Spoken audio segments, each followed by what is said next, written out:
What stage did you realise that you were something special in boxing and you were going to achieve big things in the sport? It's very strange, really, because when I first started boxing as an 11-year-old, I didn't really take it too serious, to be honest. I went to the gym with my mates just for a laugh, and and it was only basically when the more and more fights I got under my belt. I think the first time I boxed for England schoolboys. I boxed for England schoolboys when I was 13 years of age, and the penny started to drop a little bit then, because when you represent your country, you come out to the national anthem, you wear the England vest, then you think the penny seems to drop, and you think I must be pretty good at this, and then it just basically went on from there. At a very young age, I started naughtily, training with the professionals, and some of the professional champions were telling me that if you dedicate yourself, you're going to go all the way, and I couldn't believe it. And but still, you never thought in your wildest dreams that it ended up the way it ended up. But yeah, the first time I represented my country, I think.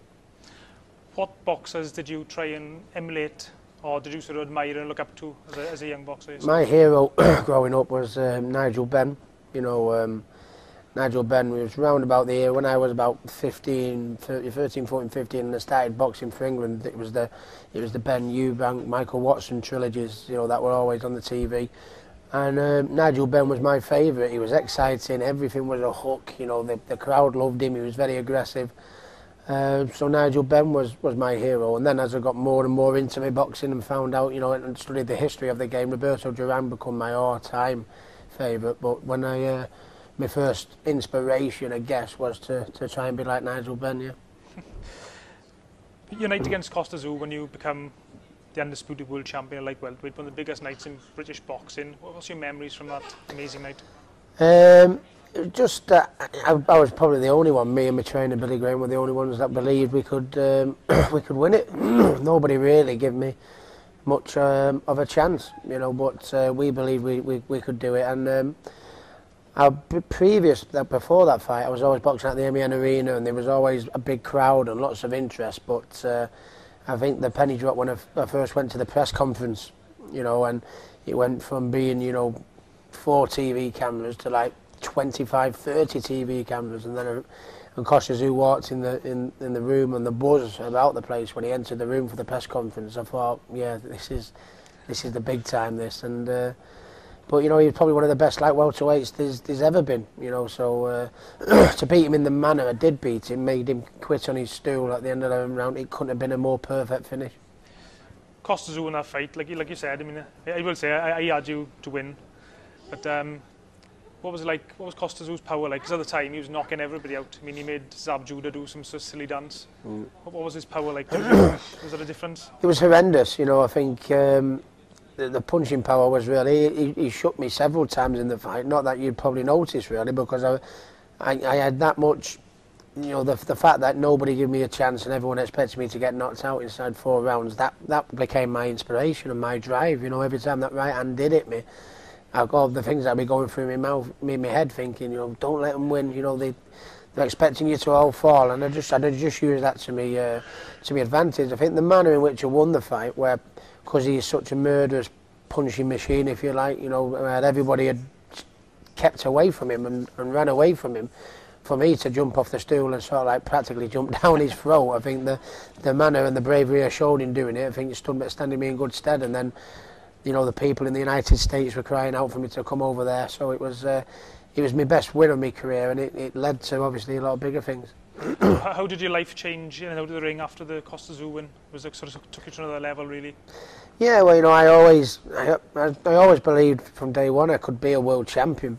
But I don't think too many people shared my enthusiasm. I think most people were of the opinion of Ricky's an exciting fighter, he sells a few tickets, yeah, but the minute he fights at world class, he probably won't do it. And I was so determined, that I could succeed and do really well. But my life just changed from that Kostya Tszyu fight. When people were talking about it the week of the fight, that it would, if I was to win, it would go down as one of the greatest wins in a British boxing ring, alongside all my heroes, John H. Tracy against Napolis and Mick Wigan against Pedrosa, it's just, Ben McClellan, the people I'd looked up to, they were talking about my fight being in the same breath as them, and it really, you know, it's pinching. It's only like years after now where people still say to me, God, that was one hell of a night. What a fight, what a performance that was. It's a fight I'll always be remembered by, I guess. Did you struggle after the fight to sort of get as up for a fight again as that one? Not really. You know, I won the title, and you know, when you win the world title, that's the time when financially you can kick on and do well. You know, and obviously, you know, I had you know a family that you want to provide for. You know, and so yeah, I mean, it'd be foolish to win the title and then not capitalise, you know, on the other things. But I must have, you know, once I beat Carlos Mauser, and then I beat Calazo, became a 2-weight champion, and beat Juan Urango, and I beat another great, like, you know, Jose Luis Castillo, who's just outside the top 10. It was like, I think you do lose that little bit of hunger, you know, when you've won 4 world titles, you've done it at 2 weights, and you become financially okay, you know. I think you do lose that bit of hunger. But I always trained hard, but I think, yeah, you just lose a bit, you know, with the amount of successes that you have, yeah. In the build-up to the Mayweather fight, which was just a massive sporting event in Britain, of any sport, how difficult was it to remain cool with Mayweather's mind games? Because I think people watching the press conferences were feeling frustrated for you. It's very difficult, but you know, a lot of the time, I think I don't think he wound me up, but we had the 24/7 programs, you know, when there was that, you know, where they followed you around for weeks and weeks before the fight, and it was such a big occasion. And I think I got caught up. He didn't wind me up, but I got caught in the, you know, the whole, you know, circus, if you like, in the circus, in the sense of, you know, everything was about an interview, and he was like, you've got to say this, and he'll say something back to you in order to, you know. And I think he didn't wind me up, although he was very, you know, frustrating to deal with. But I just think I got caught up in the whole occasion, rather than just looking at the opponent and thinking, that's all I've got to do is beat you. I got caught up in it all, I think. How much did the referee, Joe Cortez, spoil your tactics on that night? I think he made it very, very difficult for me, to be honest with you. You know, anyone who asked me the question, they say, that referee, you know, and I think even if he was from the United States, you'd still say, you know, he did a terrible job, which was very out of character for the way he normally likes to referee. He normally, he's known as fair but firm, and he likes to let you have a fight. He refereed my fight against Castillo, and he just let us, you know, go for it toe to toe, and then just refereed a total different fight against Floyd Mayweather. And like I say to everybody, I'm not saying I'd have won the fight anyway, you know, but it certainly didn't help me case. You know, you know, it was very hard for me to get into like a little bit of, you know, a bit of rhythm, and you know, Floyd was very cleverly, you know, forearming me as he come in, and ducking low below the waistband, and you know, and I think he got he got let away with a lot of things. Yeah. That fight, people remember the fight, of course, but also you had amazing support from people there from England, Wales, Scotland, Ireland. Over 30,000 fans went to watch one person box yourself. Why were you so popular? I don't know. I think it was probably, well, one, it was my exciting style. You know, I was a body puncher. I was very attacking and very aggressive. You know, and you know, even in the 11th round, probably in the 11th round, I was maybe 4 or 5 rounds down. You know, where other people against Floyd have probably jabbed and moved and kept out of the way in order to see the final bell. For as long as I was in the fight, you know, I wanted to knock him out, and that's what led to my downfall in the end. But to have the fan base that I did, I would say it's my proudest ever achievement. You know, normally people would say, well, it was that fight was my greatest achievement, or that win, or boxing there. But I think mine was the fan base I was able to generate. Because I mean, I think the record before that was Frank Bruno when he fought Mike Tyson. I think about 10,000 went over. You know, which is outstanding. But when you think 30,000 went over, I was like, you know, it's something that, you know, I always take, you know, great pride in. I think the fans could relate to me as well, you know, because I was like Jack the Lad, man off the street, you know, no airs, no graces, and the people in the stands could turn around and say, yeah, he's just like one of us, isn't he, really? And that's what, you know, they had that extra bit of passion for me, I think. Yeah, I think there's about 10,000 just at the weigh-in. I think there's about 8,000 at the weigh-in, yeah, which it's incredible, you know. I wish I could go back in a time machine and just, you know, and be there,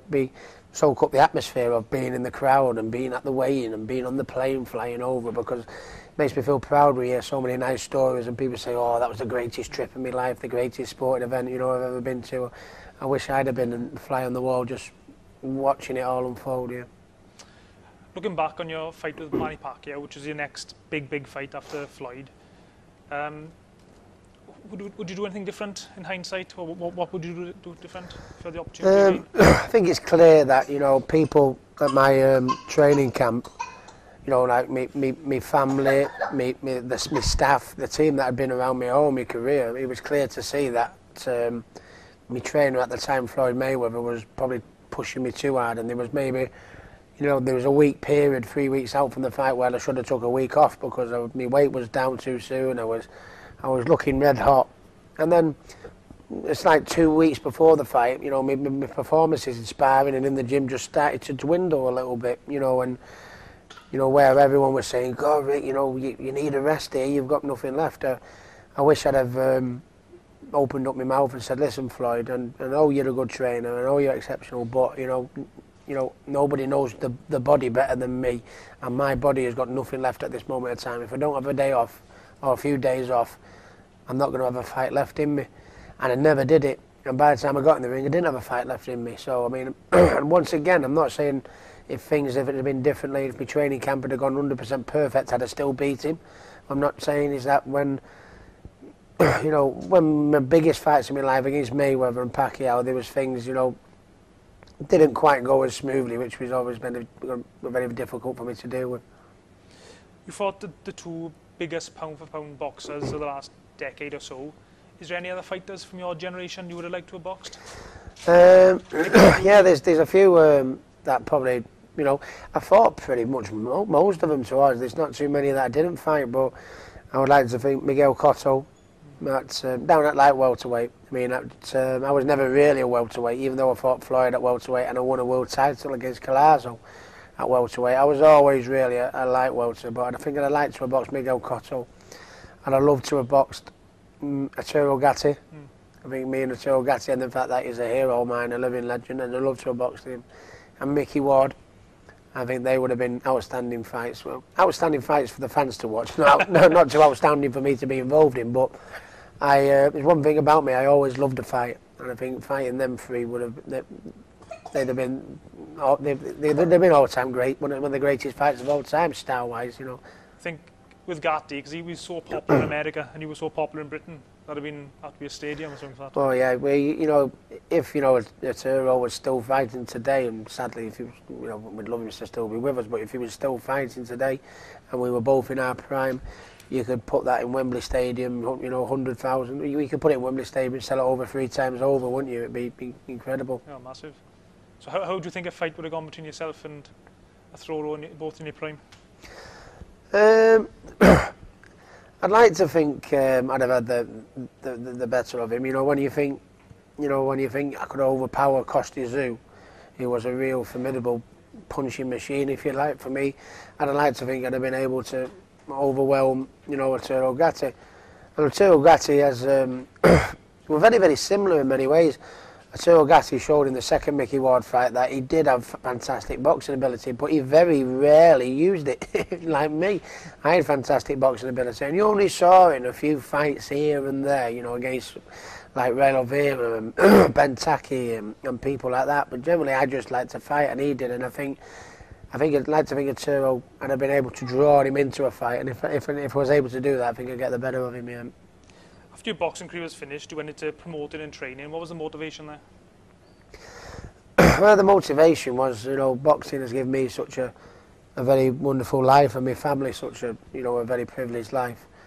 You know, so, you know, when I come to the gym every day and I go get my car every day and I walk home every day, you know, I feel very blessed for what I've got. And the reason I went into promoting was I would like to pass on the knowledge and sort of give somebody the same life and happiness out of life that I've got, you know, from it, because boxing is a passion for me. And as a promoter, I get a huge buzz when one of my fighters lifts the British title or the European title, or one of my fighters come up to me and say, Ricky, you know, I've just paid my mortgage off, you know, and stuff like that. It makes me feel very proud, and that's the reason why I wanted into it. I wanted to give a little bit back and give some similar fighter and pass on and try and give them something what I've, you know, been able to get. How hard is it sometimes as a promoter to get the right fights for your boxers? It is very hard, but you know, obviously, you know, with boxing at that good level, at the top level, I've earned, you know, I've got a lot of contacts and got a lot of friends in boxing and that, and it's, you know, the opportunities. But at the end of the day, the fighters will make the promoters' jobs easier. You know, if they keep winning and they keep impressing, where all the TV people want them, you know what I mean? If they beat the right opponent, you know, I think promoting's, it's about timing, the right fight at the right time. I mean, I went to fight Kostya Tszyu 3 years before I fought him, and if I'd have fought him 3 years before I fought him, he'd have wiped the floor with me. So it's knowing when to hold a fighter back, when to let him off the ropes, and I've learned from a lot of promoters that I've learned with, and that's what I've tried to take into my job these days as a promoter. Yeah. What advice would you give a young boxer who's thinking of going professional? What are the pitfalls and things they got to watch out? Well, dedicate yourself, give it, you know, 100%, and look after your body. You know, you know, there's not much I didn't do in my career, to be honest with you. I had a lot of success and had record crowds and won titles at different weight, boxed in Las Vegas. Well, the one thing I didn't do was look after my body. You know, it's this body that is going to pay the bills for your fighters. So, you know, don't do anything that can harm or jeopardise that. You know, fat foods, you know, alcohol, going to bed too late at night, and you know, just all them things. You know, you know, that is going to do any sort of damage and stop your progress of getting to the top. You know, damaging your body. Your body is, you know, is like a machine. You've got to treat it like gold. You know, just look after it and give it 100%. And if you do that, boxing can be a very hard career, but it can also be a very short career. You know. How proud of Martin Murray were you after his performance in Argentina recently? I was very proud of him, to be honest with you. Martin Murray has he's moved on from the Felix Stern fight where he got a draw. Maybe it was only inexperience that lost him that fight, you know. But against Sergio Martinez, I think he matured and moved on and improved. He went to Argentina in front of 40,000 Argentinians, you know, and took the fight to him, you know, scored 2 knockdowns. One was only counted, obviously, but I thought he scored 2 knockdowns, and I thought, you know, he deserved to win the fight. Maybe he could have finished a little bit more stronger in the home straight down the final 2. But he didn't exactly go to Argentina and try and steal the title from Martinez. He went there and took it to him, and I don't think he was rewarded for his, you know, for the hard work he put in, sadly. But I think he's a champion in waiting. He's improving all the time. There's not a lot of miles on the clock, so hopefully if he keeps his chin up and knuckles down to it, I think he'll still get there. You recently had a comeback last November. What was the motivation for the comeback? And do you think you should have perhaps taken a lesser opponent for such a comeback after such Well, the reason for the comeback was a lot more to do with boxing. I was always, if you remembered as a bit of the people's champion. And I think I lost that title with the trouble that I found myself in. The only thing I can ask for is a little bit of sympathy, as I was a very depressed and a very poorly, you know, man at the time, and I didn't have a clue what I was doing from day to day. That's how bad things really got.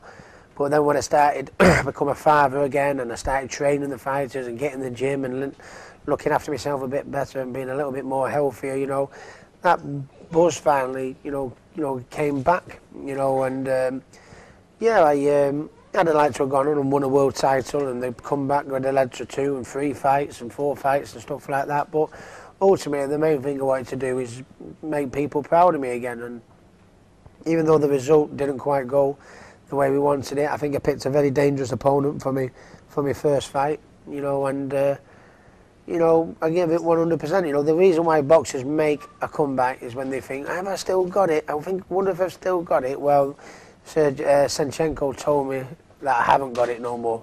So, you know, I can go into retirement happy and content, and that's all I ever wanted, was to go into retirement happy and content and knowing that I made people proud. What do you do on a day-to-day basis now? Well, you know, you know, I'm a boxing trainer and I'm a boxing promoter, so I'll come to the gym 11 o'clock in the morning and train the boys. Then generally, you know, if I've got a couple of meetings on, or some lads come in, or I need, you know, a couple of meetings from the promotional point of view, or we've got a couple of shows coming up, I'll be in the office and being involved in meetings and stuff like that. But generally in the gym Monday to Friday is the best place, you know, for me. 'Cause I'm passing on. You know, I was never destined to. I've got a lot of knowledge from boxing, so I contribute a lot to the promotion side of things. But I was never destined to sit behind a desk with a laptop. I was destined to pass on my best work in these four walls of these boxing gyms. So this is where I feel more comfortable. But I still do a lot of things. I do the after dinner speaking circuit. You know, I've got meetings with the promotions. I do the training with the boxers. I do appearances here, there, and everywhere because I've got so many different ventures like the health and fitness gym and the promotions and the clothing range and everything. So I'm keeping very, very busy. And if I continue to keep busy, I don't think I'll make another comeback. You're a famous Man City fan. Do you think Mancini should have been given a bit more time to... I think he should have been given a bit more time, to be honest with you. I mean, it wasn't the best season. We would have like to regain the title, but sadly the old enemy down the road won it. But and we should have beat Wigan in the FA Cup final. No disrespect to Wigan, you know, they just got relegated, and you know we should have beat them. But all in all, you know, we come second in the Premiership. We got to the final of the FA Cup. We got Champions League football again. You know, did it warrant on his previous record? You know, what he'd done in years gone by, Mancini. Did it warrant a sacking? I don't think it did. I felt very sorry for him. And that last question, Ricky, I should have asked it earlier. Really. You boxed in the Man City Stadium. 50, 60,000 people there. What was it like to box in your home football stadium, your home fans? What a brilliant night. Yeah, well, I mean, it was brilliant. I mean, I'll always be remembered by the Kostya Tszyu result. You know, he was number 2 pound for pound. I think Castillo was number 10 pound for pound. I became a champion at 2 different weights. I boxed at Madison Square Garden, Atlantic City, and topped the bill in Vegas. I had record crowds. And it's nice that to know near the latter end of my career, I sort of like ticked all the boxes I wanted to do as far as my career goes. And one was always to box at Manchester City's football ground. We talked about it in years gone by. Maybe I could fight at Main Road, and that never come off, but it did come off at the City Manchester Stadium. It's a great occasion, and I think I've tipped all the boxes I wanted to achieve in my boxing career. You know, I boxed where all my heroes have boxed. I did what my heroes. I did becoming a 2-weight world champion, 4 of them. Boxed in Vegas, boxed at City's ground. I even had Oasis, which is another passion of mine, carry the belt in. Tom Jones singing the national anthem. I've had a very, very privileged career, and you know, yeah, I'd like to have gone on, and I'd like to have won another world title in my comeback. But if anyone said to me, "Listen, Ricky, the first day you walked through the boxing gym as an 11-year-old, you know, do you think you'd have won 4 world titles? Do you think you'd have done it in 2 different ways? Do you think you'd have boxed at City Stadium? Do you think you'd have had the fun in your head?" I'd have said definitely no. So when I look at it all in all, my career has been a massive success, I think.